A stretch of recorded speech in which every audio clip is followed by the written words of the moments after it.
go figure. Permission to speak on behalf of the American people, Dana? Do you? Yes, okay. Thank I was you. going to offer to hold your hand, but I think I'll take a pass. I think the trans thing is over. We have accommodated the trans for quite some time. They're demanding more visibility, Greg. The only thing more visible than the trans is Taylor Swift or Kilmeade. I see more stuff about trans than anything.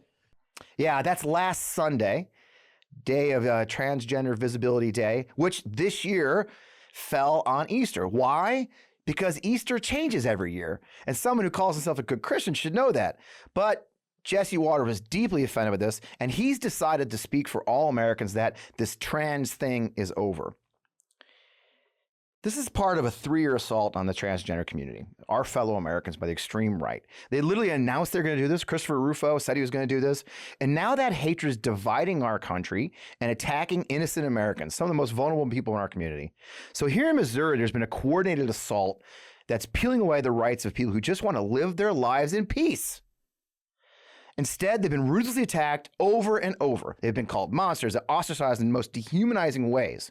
Last year, the Missouri legislature passed bills rolling back their rights to play sports and get the needed transition care that medical science approves of.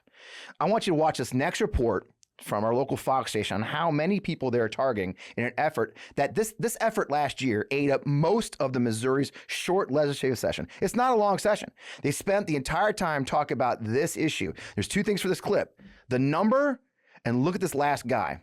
Let's roll that clip.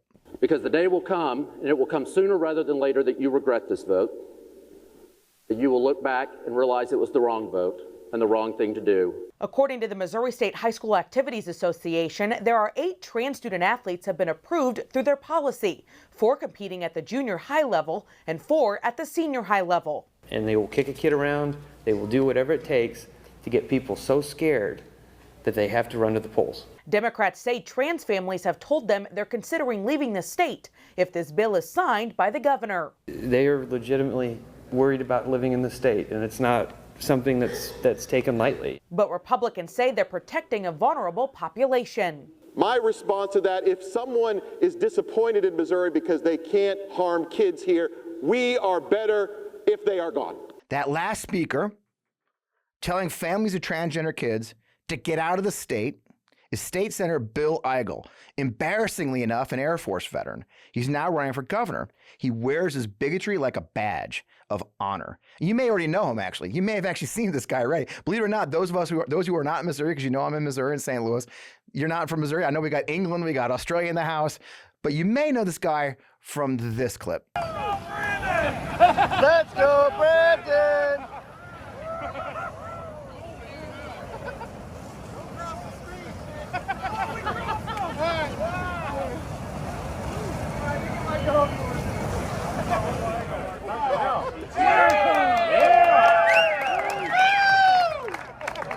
Yeah, the flamethrower idiot. That's him and Nick Shore, another extreme far-right bigot that lives right here in our state. Look, you don't have to be a genius to get the message, okay? You don't have to be clever. You have to be willfully ignorant not to see the messages. They're sending a message loud and clear of hate and discrimination, targeting a tiny number of families. You heard that number, 8 kids. 8 kids out of hundreds of thousands of kids playing sports in Missouri. They're targeting 8. So we've heard lots of these bigots' opinions. We've heard Jesse Waters. We've heard congressmen. We've heard the far-right nut jobs like Charlie Kirk. You know what? I think it's time we hear from the other side of the hatred. So I'm really excited to have a guest that's going to show us the other side of this conversation and what it really means to be the target of this kind of hatred and how you fight back. I'm Fred Wellman, host of On Democracy, the FP Wellman, and you're here in the Midas Touch right now. So let's get on with the show.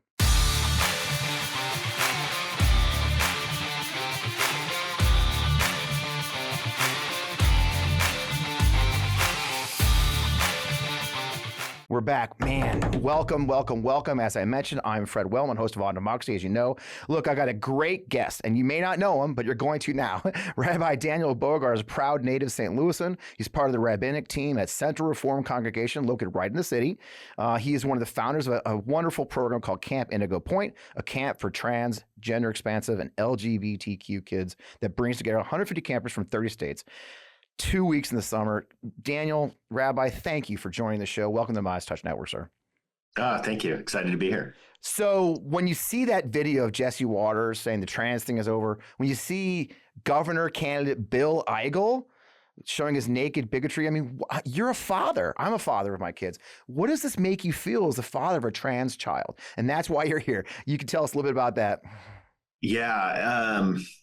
Look, I live my life with a level of fear of my government that I am just starting to realize is abnormal and is changing me in every way, has changed me as a rabbi, has changed me as a parent, as a husband, as a citizen. And I think it's true. I think when you look at the totality of what the Missouri legislature has focused on these last few years, they absolutely are trying to make this a state free from trans people, particularly free from trans kids and their families.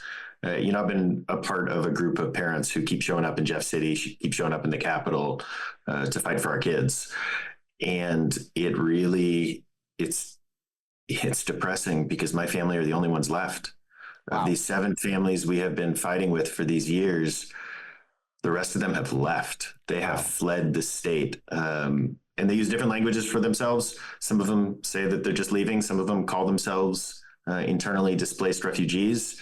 But the reality is we are all leaving because of our government, because of its attempt to make this an inhospitable state for us. That's shocking to me. And how old is your child? My kid's 10.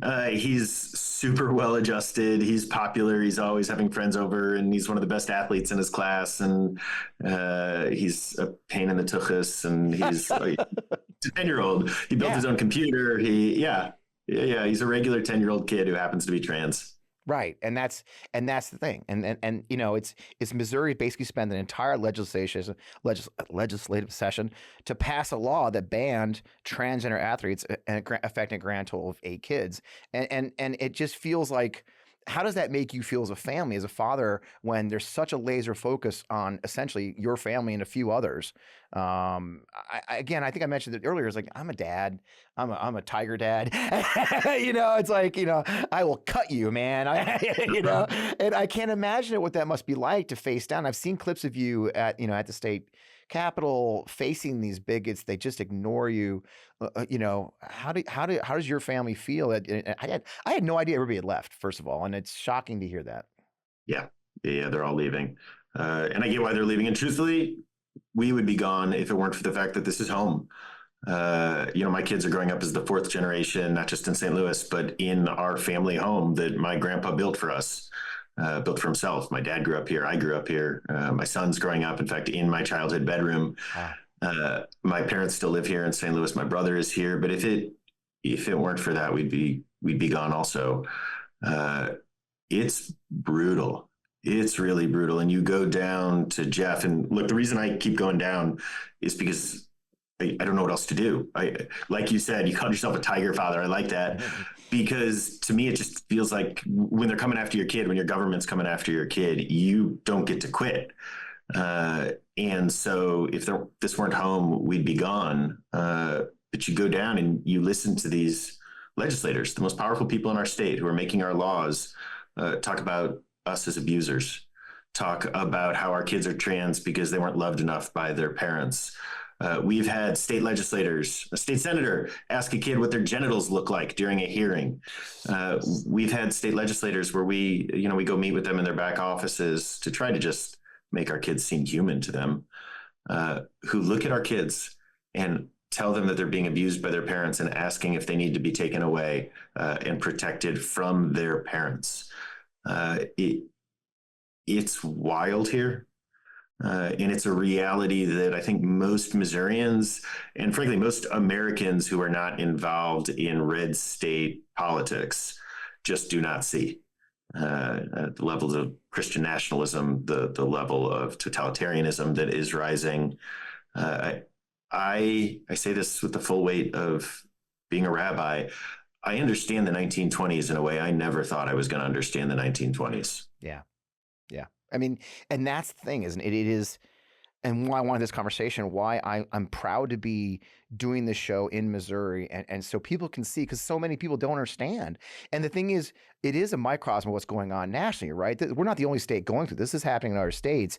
And I think when people talk about it, it's not, there's no real feeling to it, right? It's like, oh, wow, they're being discriminated against. Well, what does that mean, And it makes people like Jesse Waters seem so comfortable saying, I'm sick of the visibility. I see more about trans than I do Taylor Swift. It doesn't have a feeling to them. But like, you experience. And the thing is, when you say that 7 families left and you can leave too, what happens when you run out of places to run to?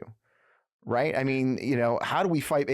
That's what they want, right? They know it's not just Missouri. This is my friend David Pepper, laboratories of autocracy.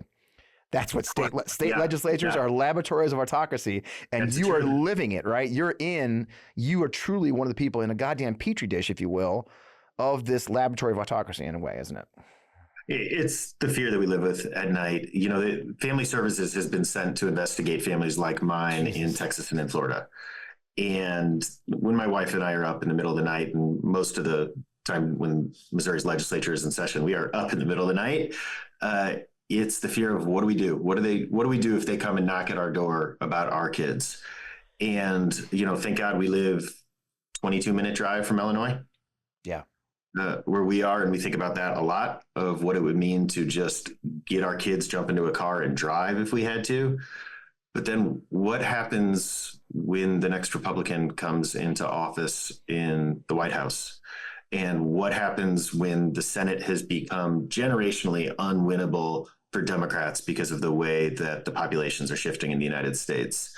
And what happens now that we have a Supreme Court that we know will not protect us? Is Illinois far enough? Is Illinois safe enough?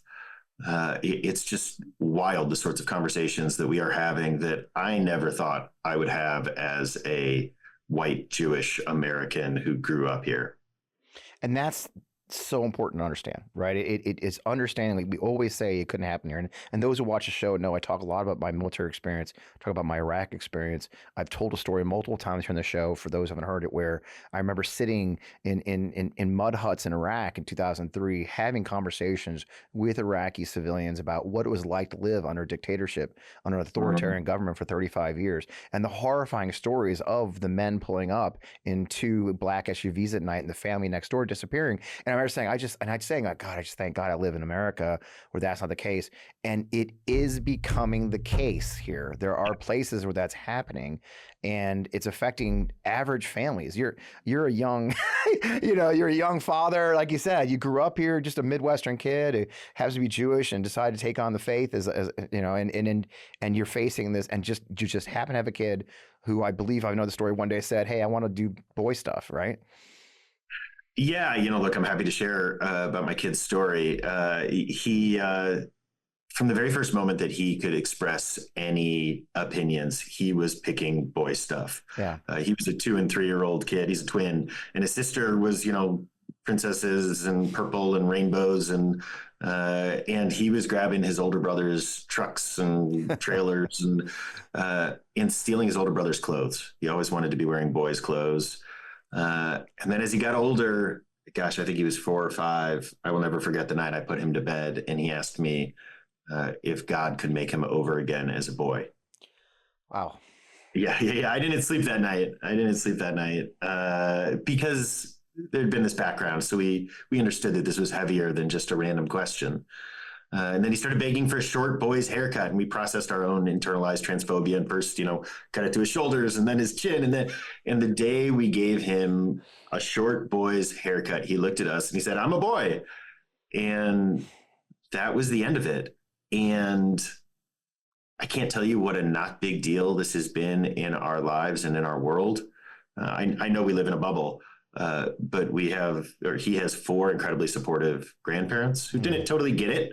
But went very quickly from not getting it to being fierce defenders of him. He goes to a school which celebrates him. Our synagogue is an amazing place with lots of thriving trans adults and kids. And it has been so uncontroversial. His twin has ADHD. There's no question that is way more impactful in our home than having a trans kid, except for the fact that immediately we understood that our government was at war with us. In fact, the first people we told that our kid was trans, first time I think I had said it out loud was to the General Laws Committee of the Missouri House of Representatives. Wow. That's quite a place to come out and have that conversation for the first time, you know, and, you know, I always try to, having said that, and it's kind of a different side of the script, I suppose, but I'm a PR guy, right, in my life. I used to be a public relations guy, and we talk a lot in PR world of the Streisand effect, which is where, if you know the story, basically Barbara Streisand was in illegals, and she made it public, and it actually made it worse for her. So it's kind of like, you know, so in a lot of ways, when they decided to declare war on our transgender fellow Americans, it also did raise the visibility of the community and the challenges they have. Have you seen, and it may be hard, and I understand no, if you say no, but have you seen any kernels of hope with this entire experience, or is there a kernel of hope for you and your family that maybe that others, guys, hell, I'm a guy, right? I'm as straight as they can be. My family, everybody's, you know, I have all cisgender kids and grandkids. Many of my nieces and nephews are gay. But again, it's never affected my life directly in any way. Many of my soldiers, I have 2 soldiers that are transgender. They're lovely, lovely men and women, and Joe, but it's very different for us, you know? So have you seen any of that kind of effect, perhaps? Yeah. First, let me say I find hope hard. That has been one of the I can't imagine of this on me. It's just in life in general. I find hope hard, which is tough as a rabbi. By the way, people want hope from their clergy. Yeah, that's kind of your gig, isn't it? Look, unfortunately, some of these polls are going in the wrong direction. Yeah, because the way that it works is these Republicans, really in bad faith most of the time, are able to generate really an emotion, a feeling of disgust in people when they talk about trans kids. That's how this works, is they generate disgust and fear. Yeah. And then in the broad swath of the rest of America, people have questions and aren't so sure and are a little confused about it. And I totally get that. Look, before I had a trans kid, I was in a similar place. But this is why it is winning politics for Christian nationalist Republicans. Because it works for them as a political issue to motivate their base and does not create the same sort of counter-partisan response. So certainly in liberal and progressive enclaves, you see much more acceptance of trans people.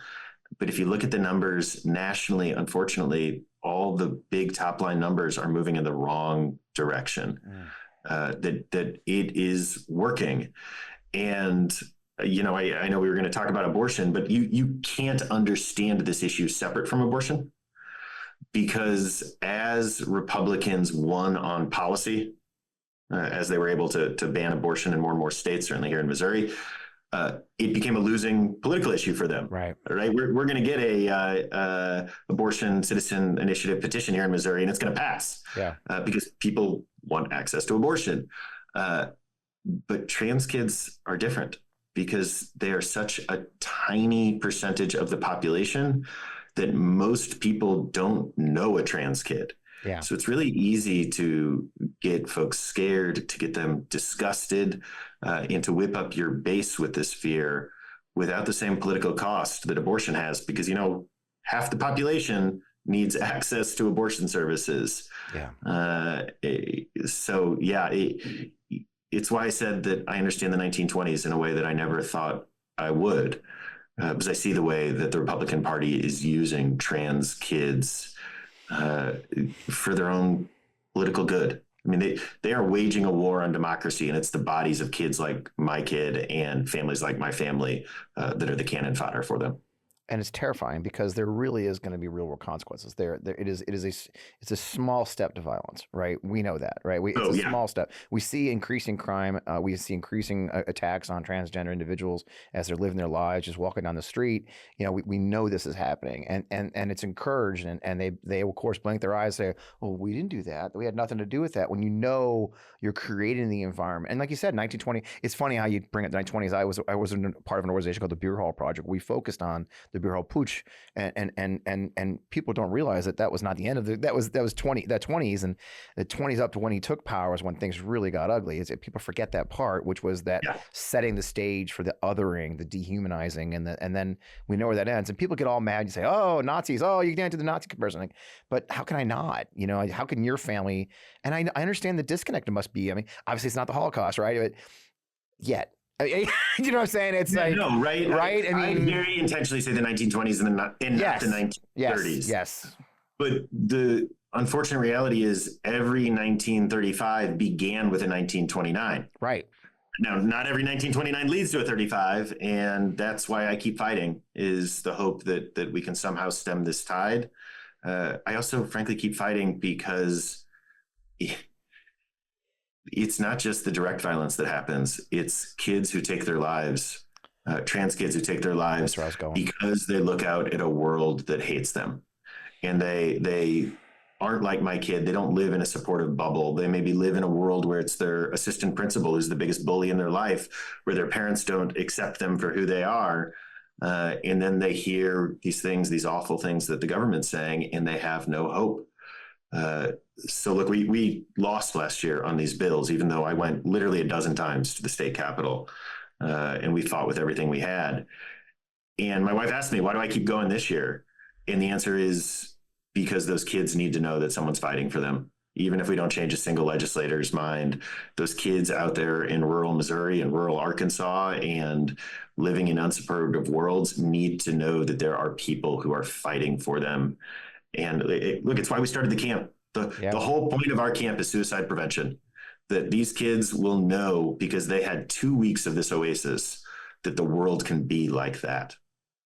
And exist. And there's people who get it. And it's the small things. And we, who people like me, have to, just open your mind a little bit. I mean, it was a shock for me, my first soldier that came out. And I was like, oh, okay. And then, I'm a kid from Missouri. I grew up in Kirkwood. I'm a local kid too. Yeah, there you go. And again, I lived in a country club community, for God's sake. I'm the most white bread kid you can imagine. And I had to change my mindset. It's like, he is no different than when he was a she. He's still a great soldier, and he just wants me to use this different name. And I fucked up like 5 times. And he was like, it's cool, sir. You're good, And then I ended up mentoring him when he got out of the Army as he sought a career. And now he's a successful young man. He's married, living his life in a wonderful, wonderful way. And I learned myself. And, recently, I won't say where I live, but a neighbor came over and young man, and he's in college, and he came over dressed as a girl, and he was walking their dog and didn't think I was home that day, I think. And I walked up and I could tell the nervousness, in their eyes. I could see the nervousness in their eyes. Like, I mean, look at me, right? And the best I could do was like, wow, you look fabulous. That hair is amazing, and they were like, thank you. It's the stupidest thing. But we just have to open our brain and say, this is the same person I was talking to yesterday. Is that the right answer, do you think, for those? I know my audience is probably asking that same question. Like, how's the best way for us to live this life? Yeah, look, everyone understands, everyone that I've met in the trans community and the connected community understands that people often just don't get it. Yeah. But I think even though you just told that story, you have no clue what that probably meant to that neighbor of yours who walked by. I bet that neighbor of yours has thought of that 150 times since that moment. I bet at moments of fear and depression, that story is going to stick with them. And right, like, it's such a silly thing too, to just, talk about someone's hair or what. Yeah. But just accepting, you don't need to understand. And that's my message to everyone, is you don't have to get it. You don't have to understand the whole trans thing. It doesn't have to be, you just need to let people be themselves, and understand also that this is a cynically manufactured controversy. Right, going back to your earlier point, the reason there is so much more attention on trans folk is not because trans folk are being more visible. Oh. It's because Republicans are using trans bodies as cannon fodder for their war on democracy, right? And that's what they do. They attack trans people. They get folks scared of trans kids, and then they go and gut our democracy while no one is looking. And our public schools. And it is a chain of events, right? Because, well, obviously that's being forced upon them by the kids. And then it's our public broadcasting because, well, everybody's saying it's okay. I mean, you see the chain of events. I just saw an interview at a MAGA rally the other day where, this idiot dad's like, well, they're teaching our kids to be gay in school now. It's like, no, that's not how it effing works, dude. You're right. It is the perfect line to pull. And too many in our community, too many even on our side of this battle, let's be honest, are grabbing onto that string. I have friends who say, well, I kind of like school choice because, okay, you're just a sucker at this point then, aren't you? Yep. That's how it works. So I do have to ask, and we were talking about abortion, and I do want to talk about that in the sense of, they go together, right? You've been very, very active in the pro-choice movement. You've been very active in allowing women to have reproductive freedoms. But to be clear, a lot of that does come from your faith. You're as well as this, right? The rabbinic faith. And I think a lot of us who are not Jewish can you explain a little bit to those of us who understand, like, how does your faith drive? I mean, your faith is driving your drive on the pro-choice movement. Your faith is also driving your support of your child. How does that tie in for those of us who may not understand that? Yeah, look, there are specific pieces of Jewish custom and Jewish law and Jewish understandings that relate to these. But I actually think the bigger issue is Jewish history. Okay. For most of the last 1,500 years, 2,000 years, Jews have been the despised minority in the places that we have lived. Yeah. Most Jews, their great-grandparents were ethnically cleansed from somewhere different from where their great-grandparents had been ethnically cleansed from, and keep going back. And that has built a sensitivity, particularly to diaspora Jews. Israelis are often a different story, but to diaspora Jews, to the ways that right-wing populism is always going to eventually come for us. Maybe populism in general is always going to eventually come for us. One of the radical things about Jeff City and all of these times we've shown up to testify and protest and support trans kids and support abortion rights is how overwhelmingly Jewish the activist community is who shows up. I would say on any given day for those issues, probably 40 to 80% of the activists are Jews. And we are, I think, 1.5% of the population of the state of Missouri. Wow.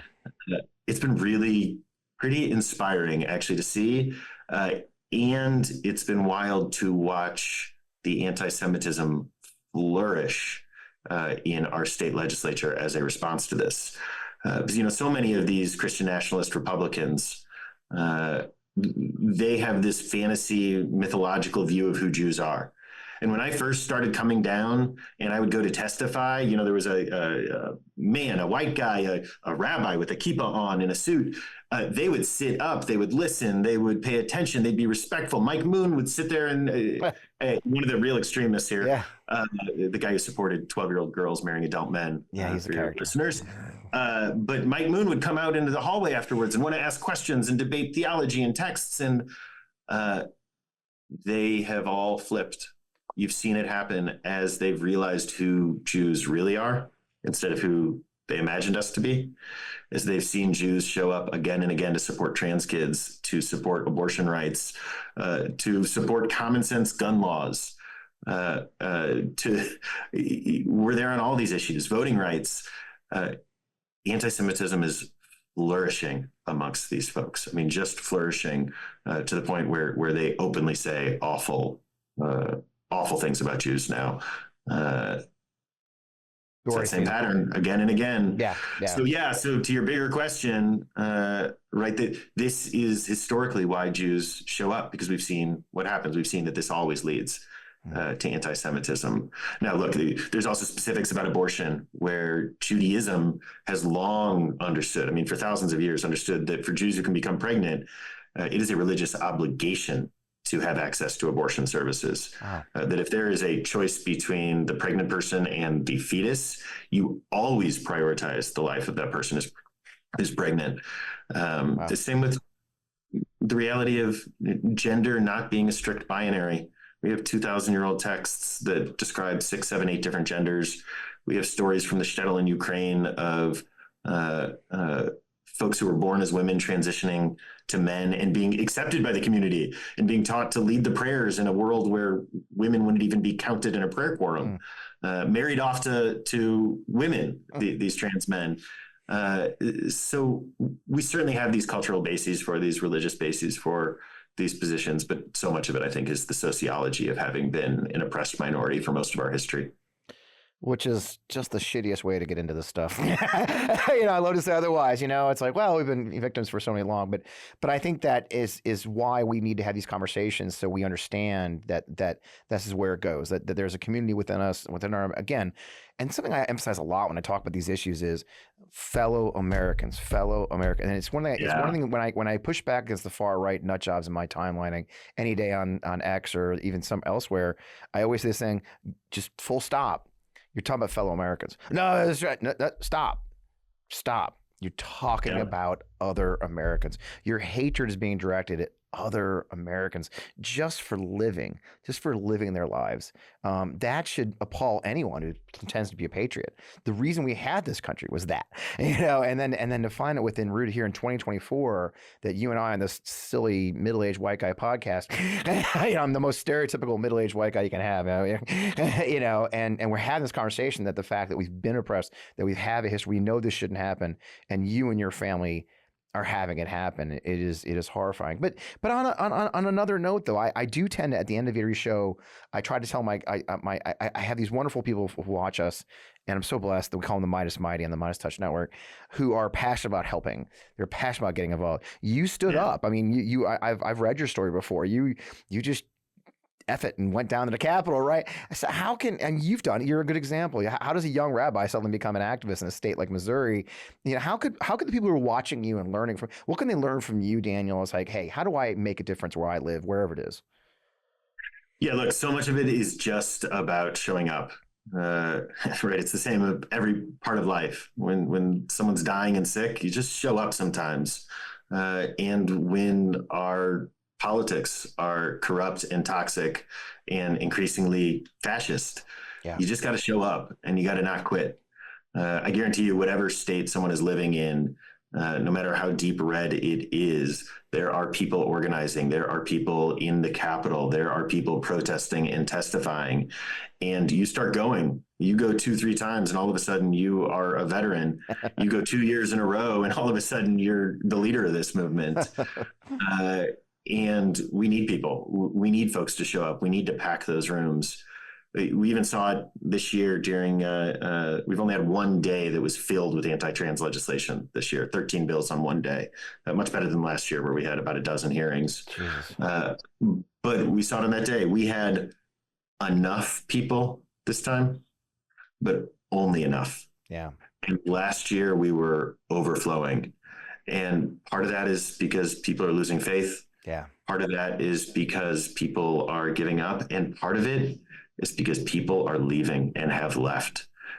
So many of those people in the activist community, particularly around trans kids, are just gone because it's too scary to live in a reality where your attorney general puts up a web form asking neighbors to rat out other neighbors about gender transitions.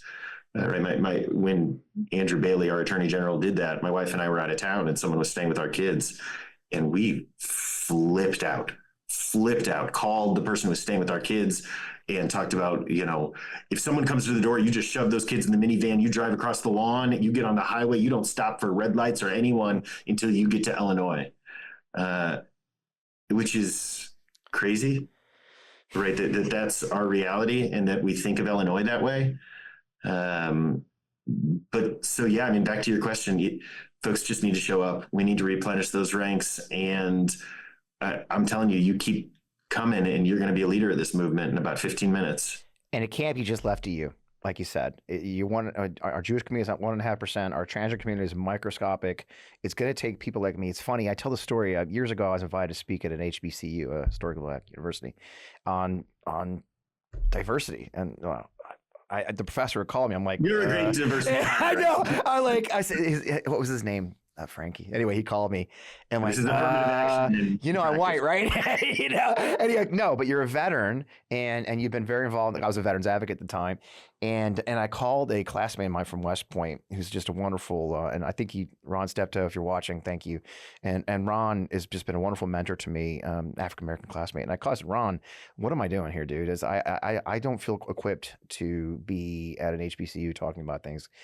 And Ron just was eloquently, in a nutshell, without going the whole conversation and exposing his privacy, he said, look, we need allies. There would be no MLK. There would be no, if MLK had LBJ, there wouldn't be, and so It's important to be an ally. It's a reason I have these posters. It's like, if I can just make the world understand that without allies, if those of us with privilege don't help those without, then we all fail. And it's America in 2024. I'm so blessed to have the privileges I do. I went to West Point. I went to Harvard on the taxpayer's dime because I happen to be an Army officer. Now I have this privilege to have this platform with these wonderful people watching and caring and leaving wonderful comments. The great thing you'll find, Daniel, is you can actually read the comments on this show. It's really cool. I know after my, and I'm blessed with that platform. It is a privilege in every way. I am privileged. Call it whatever you want in the front of that, whatever the term is, but I am privileged. And if privileged people like us, who look like us, who are watching this show, and you don't step in for those who aren't, then we all lose. Power obligates. It's just how the world works. Yeah. Look, I've referenced it a couple times, but I would also say Christian nationalism is coming for all of us. Yeah.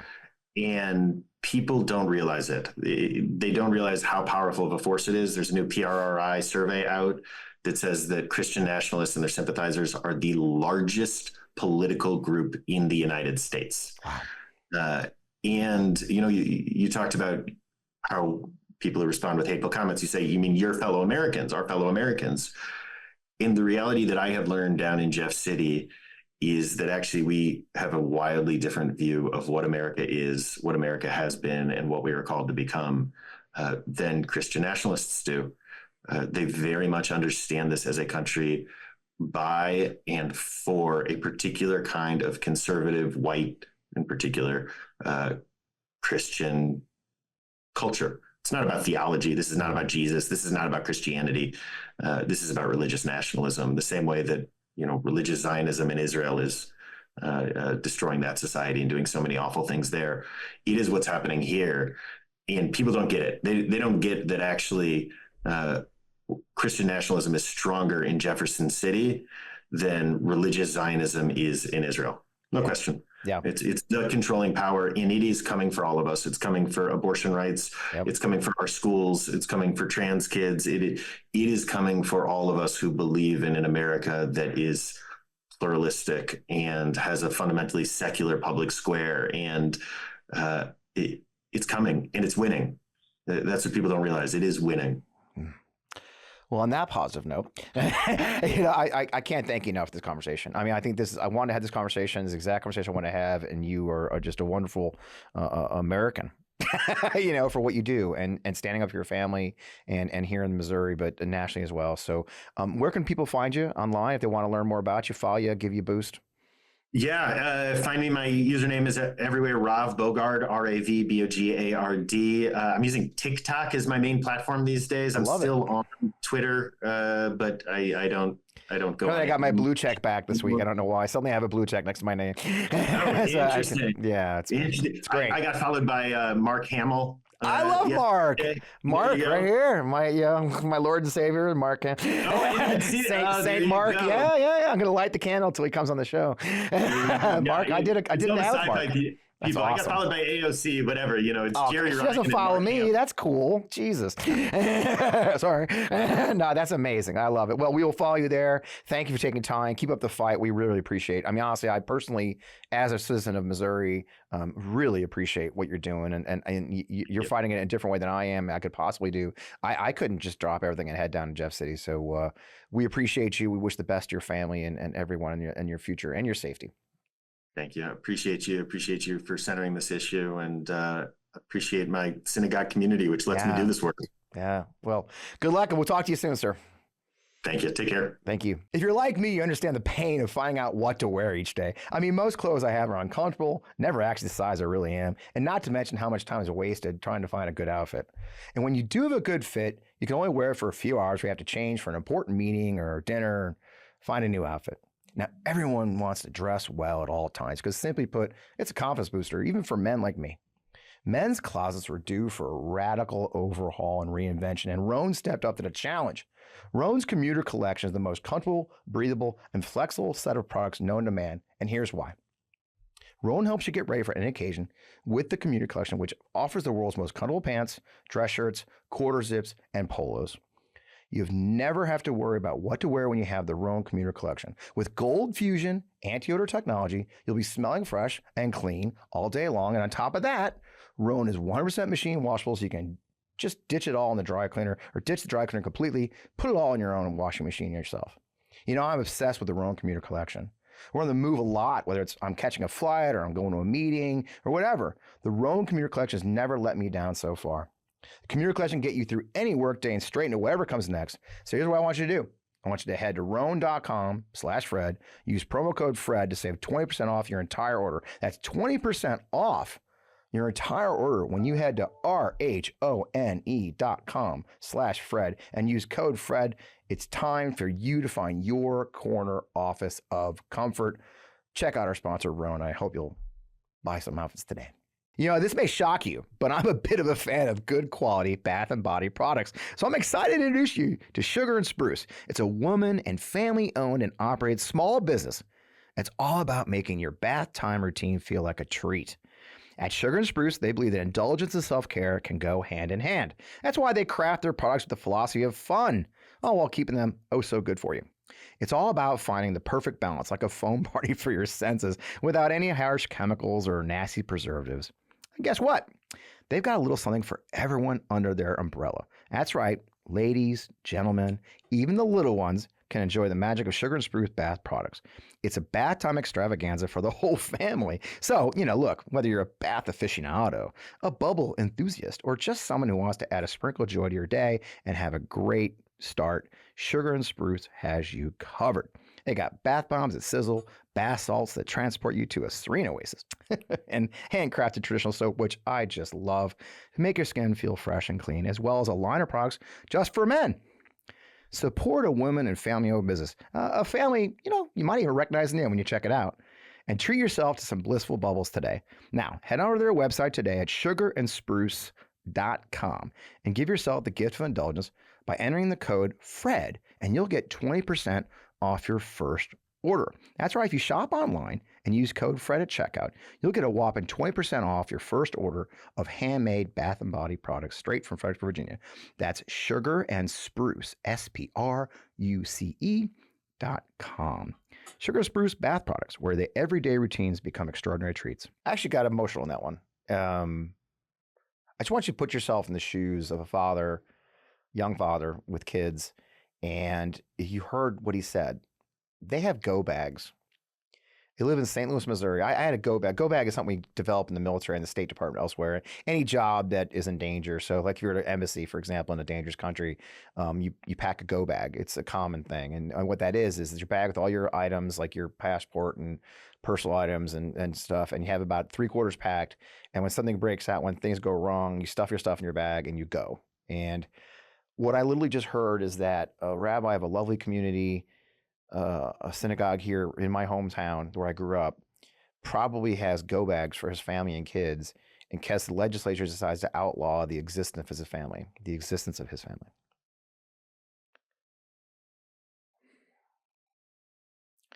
In America, in 2024, because a supermajority of our legislature run by extremist, far-right, Christian nationalists, and worse, has power. So when people ask you the stakes of this election, of putting Trump back in power, of allowing Moses Mike Johnson to stay as the House Speaker, flipping the Senate, wake up. Wake up. The stakes have never been higher. This isn't a theory. The reason I want to have this conversation this week, and it's heavier than we usually do, is because we've got to wake the fuck up in this country. That we are in real danger of authoritarianism. We are in real danger of fascism. If you don't doubt that for a second, listen to the conversation we just had. The 8 families that he was involved with originally trying to fight the transgender laws in Missouri, 7 are gone. They fled the state for safety elsewhere. What happens when you run out of places to run, folks? This is the reality in many parts of our country right now. I don't know. How many of you, I love when people comment in the comments like this. It's like, well, you can just leave. The fuck you can. The average American can't just pack their shit and move to another state. The average American who's living paycheck to paycheck can't just simply sell their house or their rental and go to another state and start all over. It's not that simple, ladies and gentlemen. And the United States of America in 2024, it shouldn't even be a conversation to have. And yet here we are having a conversation about a Republican Party, the Republican Party of the United States of America, attacking a vulnerable community viciously to the point where that community feels their lives are in danger. If you're not pissed at the end of the show, I don't know what's going on with you, because I am. So I'd love to usually do my happy-go-lucky shit that I do and you're used to in the show, but my God, folks, when you've got neighbors saying, well, I don't like Joe because he's older. The whole Gaza thing has got me upset. I'm not going to vote. Wake the fuck up. Because we're not going to have a country that we can live in if we don't get off our asses and fight for it. So, on that positive note, I appreciate you being here. I love the Midas Mighty. I love all of you for being here. I hope you appreciate this conversation. Share it. Share this one, okay? Share some of the clips we'll be putting on social media. We have to have this conversation as uncomfortable as... I'm not going to lie to you, folks. I was nervous about this conversation. Matt jokes. So I know there's a tradition here at the studio. When I walk in every week, I tell Matt, the producer, I'm not ready. And then I'm nervous. And he goes, you're ready. Stop being an idiot. But I got to tell you, I was a little anxious about this one. I don't have a lot of exposure to the transgender community and the challenges they face. And I want to have this conversation because if I'm uncomfortable, I'm sure you are. And so we have to have these conversations. So thank you for sticking with us though at this point. I am Fred Wellman, the host of On Democracy. This is On Democracy on the Midas Touch channel. You can find me online at FP Wellman. Apparently I got a blue check on Twitter now, Matt. So I don't fucking know why. I haven't figured out how to turn it off yet because I am a bit of a Luddite, but I will, by God. But I am at FP Wellman on X/Twitter. I'm FP Wellman Official on Threads and Instagram. I'd love you to follow us there. Of course, you can follow this show, On Democracy Podcast, on YouTube and elsewhere. As always, right here in the Midas Touch Network every Friday night at 11. Our new series of In the Hot Seat is just doing gangbusters right now. I interviewed Chuck Hubbard this week, who is taking on the awful, terrible Virginia Fox in North Carolina 5, who actually has a chance because they redistricted her district and she got Greensboro now. So watch that one. That's in the hot seat on the Midas Touch with Chuck Hubbard. In the meantime, I don't know what to tell you, folks. You hear it every week. Get in the fight. Get in the fight. Because if we don't, we're not going to be having these conversations next year. See you next week.